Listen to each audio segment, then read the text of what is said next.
Alors, vous savez que je travaille beaucoup sur les diphtongues. Il y a une diphtongue qui est intéressante, c'est le on. On. Il y a des gens qui parlent de je, moi, et d'autres qui parlent du on. Et le on, c'est évidemment quelque chose de plus global. On, ça veut dire qu'on décrit les uns et les autres, les comportements des uns et des autres. On n'est pas tout le temps en train de parler de moi j'ai perçu, moi j'ai compris ceci ou cela. Et donc, qu'est-ce qui fait que les femmes n'aiment pas le on, si on peut dire, qu'elles préfèrent le moi-je? Alors le on, donc je répète, c'est une diphtongue, et la diphtongue, c'est quelque chose qui caractérise le masculin. Les femmes n'avaient pas le droit, dans un passé difficile à déterminer, à employer les diphtongues. C'était réservé au masculin.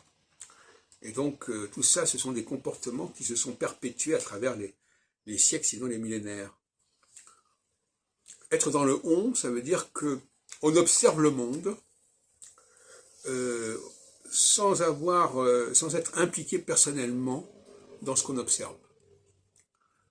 Et et souvent dans les interviews, c'est ça le but des interviews, c'est qu'est-ce que vous pensez de ceci, c'est une façon de dire que chacun peut penser ce qu'il veut.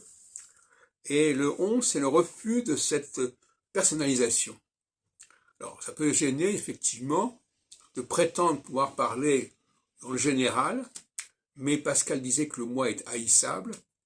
Qu'est-ce qui fait que certaines personnes pensent qu'en parlant à la première personne, ils ont plus de poids que lorsqu'ils décrivent le monde, le on, les gens font ceci. Les gens, c'est aussi une expression qu'on emploie très souvent.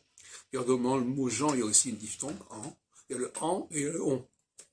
Et il y a l'homme, il est dans le en et dans le on, dans les gens, dans le on. Et les femmes, elles sont dans le moi, dans le je. Et effectivement, ça ne fonctionne pas de la même manière. Mais